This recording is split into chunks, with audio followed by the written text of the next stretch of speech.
Every 3 years, the best sailors on the planet compete in the world's toughest offshore challenge, the Volvo Ocean Race. 1, 2, go! It's tense. For the 12th edition, 7 teams left Alicante, Spain, to cross 4 oceans and 5 continents over 9 months. It is the ultimate endurance test that all professional sailors dream of doing. It's just relentless.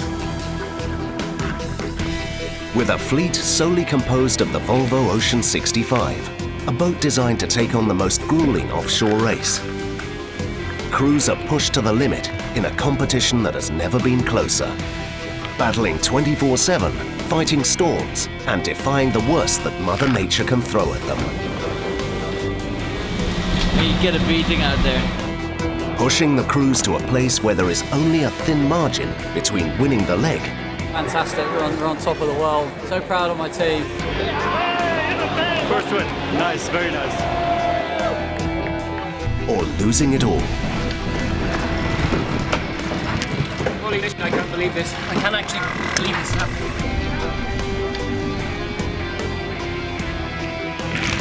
This is their story.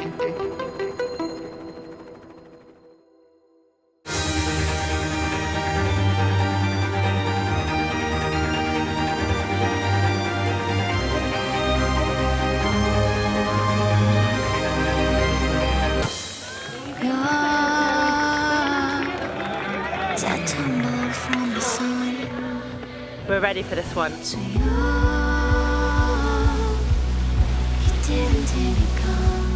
After over a week at sea, the fleet is still very much together, pushing the crew harder as they fight for every mile they can gain on the opposition. As the teams arrive in Sri Lanka's water, the wind is getting stronger, driving the boat quicker towards their destination. For Mapfre, it also means a good change in position, coming back from the rear of the fleet to the front of it. We are here with flighting with Abu Dhabi and America, one windward, one leeward. All the time trimming the sail for keep the boat going.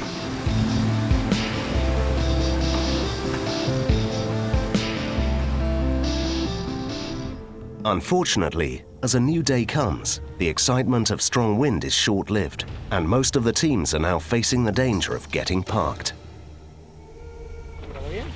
This morning when I go out of my shift, I see with the light of the first light of the sun that we have a hole in the masthead zero. On the positive side, the lack of wind means that the crew can spend some time focusing on maintenance jobs. The night there with no wind, it's quite boring, but we have to manage it like all the other boats. And since 36 hours, we did it well. So it's okay. We are happy. Not everybody on board shares John Luke's optimistic attitude. It's been like this the last 12 hours, and I think we have another 24 to go, so not very happy. Good time for reparation, and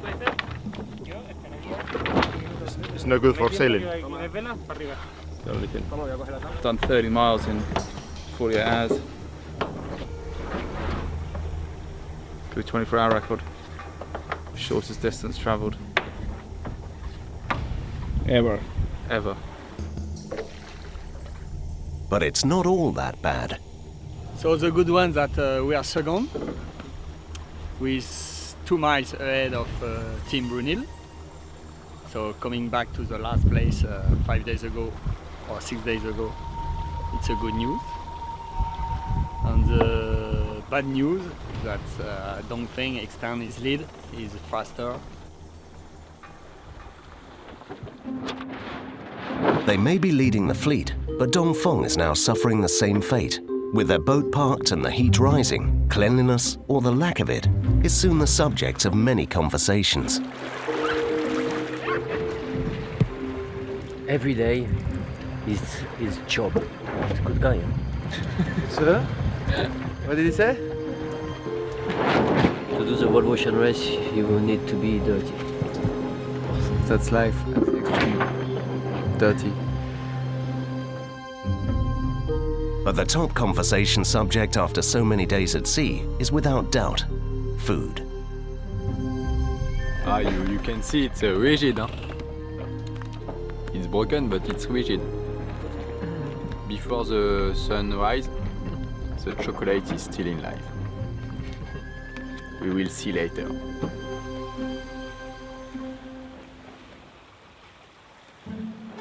Not far behind, on board Brunel, the team is having a similar conversation. 18 days. 18 days according the weather predictions. We packed food for, I think, 24 days. 22. Can't tell the opposition there. The longest I've been without food is probably not very long. 1 day or something, 6 hours, I don't know. You have all these weather models and do all these predictions over 30 years or 40 years. You hit the calculation how long this route will take, and then you take the amount of food for that. And then this is probably one of these really bad years who brings the average up. But we can't complain. Hungry, angry. There was always bad nightmares about it. Losing weight, getting depressed. They're beginning to lick the bowl. We have our secret weapon, Jens Dolmer, the ex-farmer. He will make a big trap. Do some fishing, I hope. Maybe kill a bird, find one, getting closer to land. I heard rumors that in his free time he went bear hunting. While bear hunting with a spear. Hunting? Yeah. It's ducks and pheasants, and especially ducks and geese. Early in the morning, 1.5 hours before sunrise, you're sitting at a water hole, and then they're flying in over, and you shoot them. He's a big asset to our food program.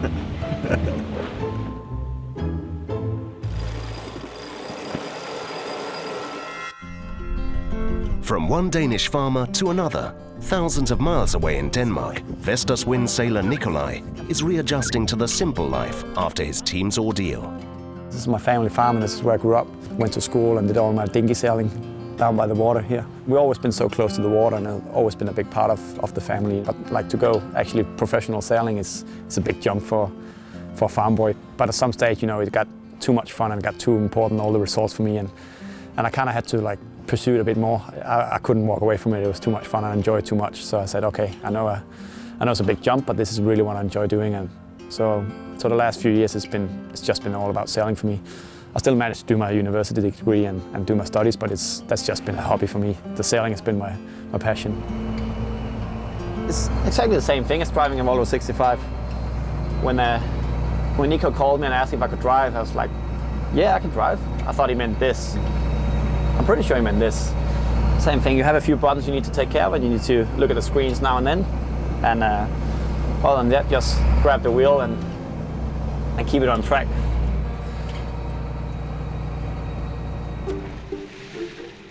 The Volvo Ocean Race has always been like the ultimate goal for me and my dream, because you know I really enjoy it when it's not easy. If something's easy, it's not really worth doing for me. I mean, if it's a walk in the park, why do it? Why put the effort into it? And the Volvo Ocean Race is really, really tough. I saw all the video clips from when I was like growing up with my Optimist sailing and my dinghy sailing. I remember all these clips where you're seeing the Southern Ocean legs where they're just completely wet and tired and exhausted. And I thought like, wow, this is really something when you achieve that's cool. That's what I want to do. One of my big sailing heroes, if you can call that, has always been Chris Nicholson. I mean, I've been following Chris for many years from just his sailing and his career. It's been quite impressive. And then I got lucky, I don't know, lucky or good or what do you call it, but I ended up sailing with him on a Japanese project. And after that, I was hooked. Like I kept asking him about stories, and each time we had some time off, I was like, hey, Nico, can you tell me about what do you do in that situation and what do you do in that? And I was just really into it. And then not long after, I got a call from Nico saying, so do you really want to do the Volvo Ocean Race? I was like, yep, I'm ready. And then that was it. It's impossible to compare anything with the Volvo Ocean Race. Like all the stuff I've done growing up is so different from the Volvo. I mean, you don't know what to expect before you're actually out there. I mean, you've seen the videos, you've seen the photos, and you've seen, okay, it's tough out there. It's gonna be hard, but you have no idea until you're actually out there and feel it on your own body how the elements in the world actually is out there. It's a bit scary, but it's also really addicting. I mean, you can't get enough of it, and when you leave it, you just want to go back out there. Back on the water, the inaction is slowly getting to the team's morale. Really light wind. Unfortunately, the sea state's coming straight at us, so not only do we not have any breeze, but we've got pretty sharp little chop waves just slowing us down. About 500 odd miles to the Malacca Straits, and feels like a really long way. Just a big diffuse low pressure system, just no wind, and so we're just going from gust to gust. It's not very exciting, but everyone's in the same stuff. The stressful part is the knowledge that whoever pokes out of here first will get a nice little break. So it'd be nice to be with the majority of the pack. Dongfang's long gone at the moment, but the other guys are in touch. We're just above Abu Dhabi now, and we can see map free every once in a while. We thought we had lost a lot of miles the other day, and a bit of a restart, so people are up and into it, and we seem to have a good line of pressure. Hopefully we can hang on and pass these guys.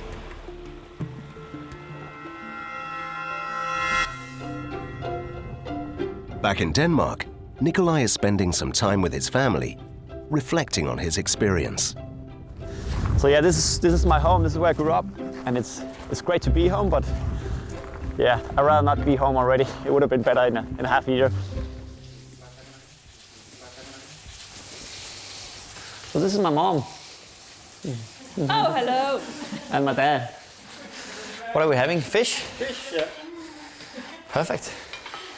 Of course, they've been following it a lot, and I think that's more of a safety thing. I think they just enjoy watching every day. That, okay, I'm fine. They can go to sleep, and I think that was the last thing they did every night before they went to sleep, just checking the boat that we're still going the right way. And obviously, one night we were pointing the wrong way, and that was probably a bit hard for them because then. So I think they knew straight away there that something was wrong. It was a long night between 6 at night and 6 in the morning, where we actually didn't know what really was going on. We knew that Coxie said that everybody was counted and safe, so we knew that so far, but the rest of the story we haven't heard so far, so it was a long night for both of us.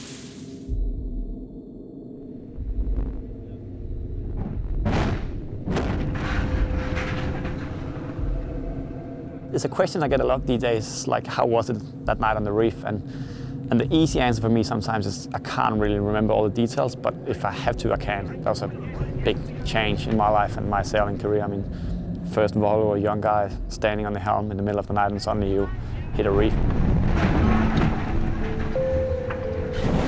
You were on deck. What happened? Basically, there's a mountain underwater. We're doing around 20 knots, and we hit it full on 20 knots. Broke all the deck aboards of others. 100% focus on getting everyone safe and securing the boat as much as you can, and taking from there. Yeah, I do remember every single bit of that night, and I will for the rest of my life. I mean, it stays in your head. Like all big accidents you have in your life, you can exactly remember where you were and what day it was and how it happened. It just stays there. 5 hours daylight, we're on the reef. Bow set. What you just heard was a bit of cracking.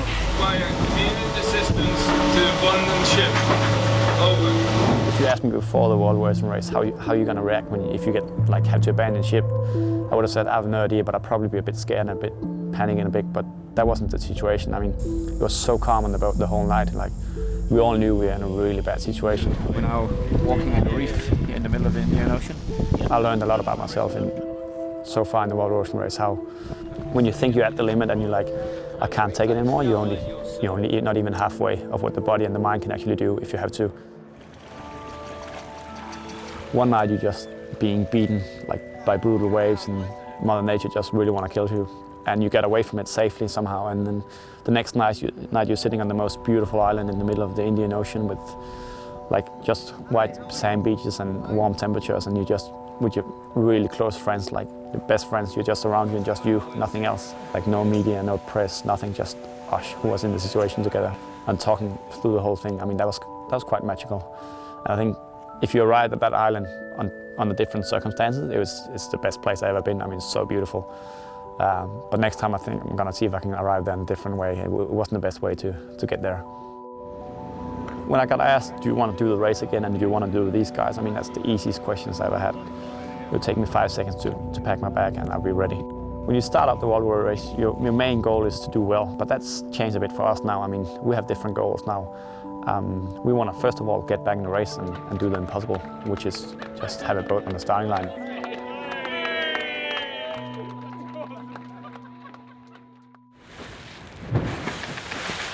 On the water, we're able to follow the race so well because there's an onboard reporter embedded in each team. But who are they and what do they do?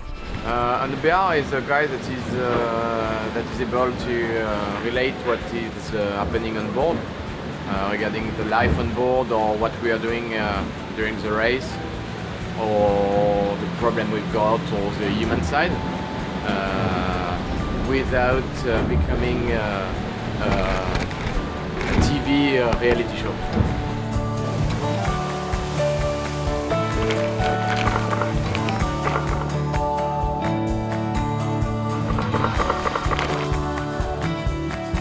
Capturing the content is one thing, but getting it off the boat is another. And for that, we turn to some pretty incredible technology here on board. But without, we'd have a hard time sharing all of this with all of you.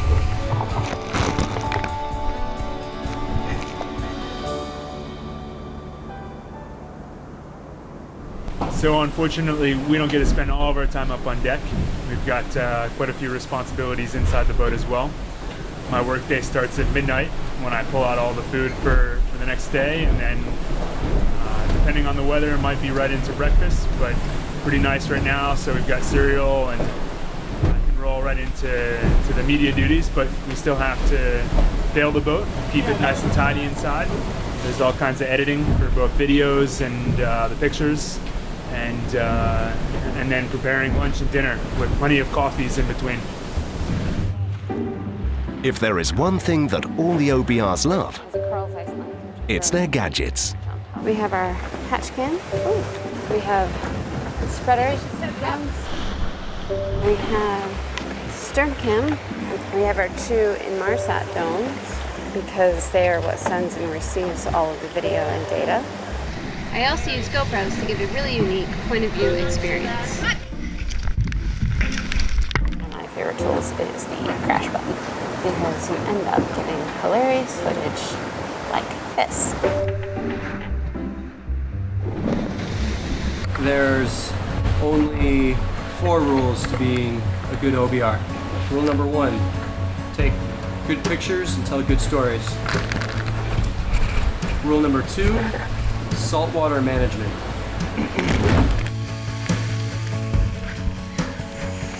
Of course, waterproof gear is a must. Rule number, trace. Keep your cameras hidden from the rest of the crew. Rule number 4, you're the first one that has to sleep up in the bow when the wind is really light out. With all the food and spares.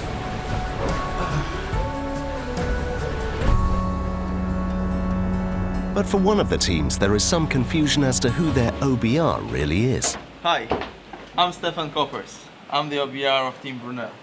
Would you like some food?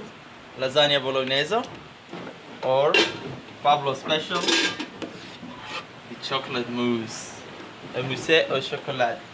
Preparing the daily box, taking care of all this. You're not Stefan Koppers. I am Stefan Koppers. Come on, I show you my favorite place. Come on. Okay, between preparing the food for the guys, which is very important, of course I make movies and pictures for the guys, and this is my favorite place to work. I am Stefan Koppers. Hey, what's going on here? Just give me my computer, please, because I'm the real Stefan Koppers. I'll show you how to make Volvo happen. So this is how to use all the cameras on deck. So we have 2 in the splitters, 1 on the back and 1 in the cockpit. So it's super easy because if it's windy, I just can stay here. Nice and dry, isn't it? Guys, can the real Stefan Koppers please stand up? Sorry guys, come on. It's me. You're the man! Poof. Oh yeah.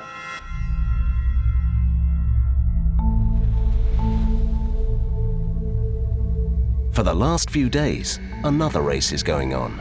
Vestas skipper Chris and his team are trying to rescue as much of their boat as possible, knowing that in a couple of days a cargo ship will be able to carry it back to Europe to start the repairs.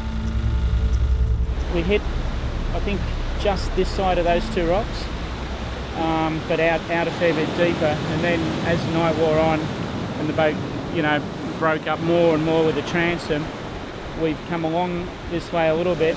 Where the waves are breaking now is basically where we stepped off onto the ledge and then got washed in. And the life raft was somewhere around here. And you can see the boat slowly being washed in over time.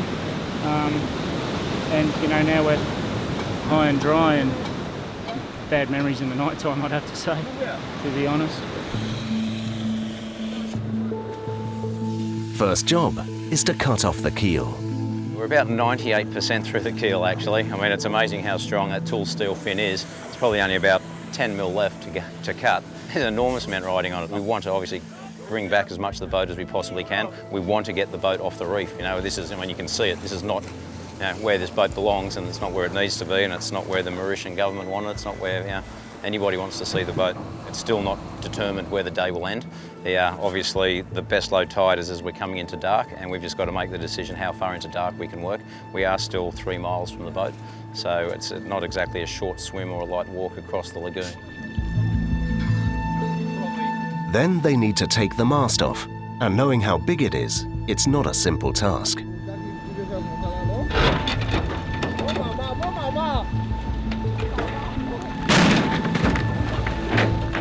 I know, you look at it and just wonder how it can all happen from here, can't you? But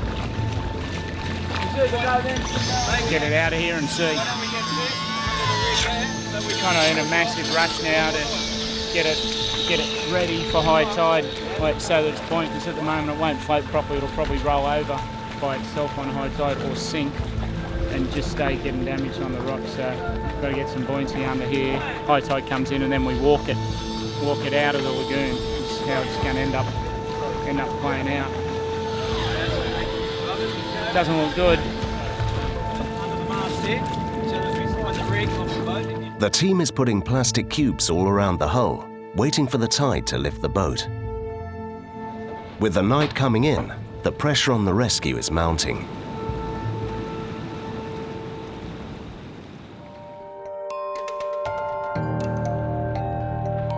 And after a hard night's work, it's all paid off for Chris and Neil.